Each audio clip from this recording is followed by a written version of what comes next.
कहानी प्रस्थान। इतनी जरूरी फोन था क्या जो तुम शादी की रस्मों के बीच में उठकर चली आई?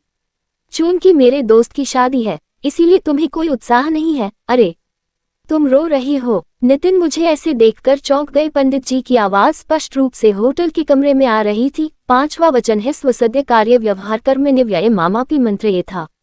वामान्वयामि तदा त्वदीयं ब्रूते वच। पंचमत्र कन्या अर्थात कन्या कहती है कि अपने घर के कार्यों में विवाहादि लेन देन अथवा अन्य किसी हेतु खर्च करते समय आप मेरी भी सलाह लेंगे। नितिन ने मुंह बिचकाया। ओह, जो मैंने तुमसे बिना पूछे सुबह दीदी को 1 लाख रुपए भेज दिए, उस बात पर सुबह से मुंह बना होगा।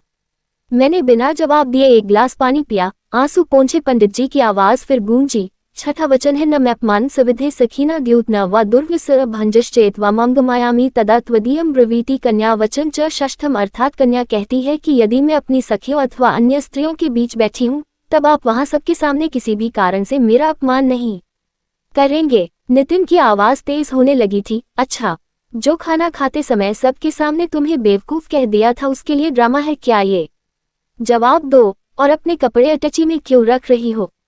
मेरी आंखें फिर दब आईं। मैं चुपचाप कपड़े रखती रही। पंडित जी ने अति गंभीर स्वर में कहा।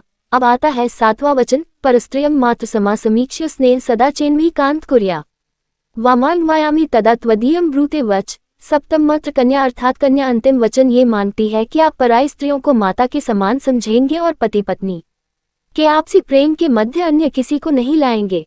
आप कल नोएडा किसी मीटिंग में नहीं गए थे? मैं से काम रही थी जिस नर्सिंग होम में अपनी सेक्रेटरी को अबॉर्शन के लिए लेकर गए थे। वहां मेरी सहेली डॉक्टर है, अभी उसका ही फोन आया था।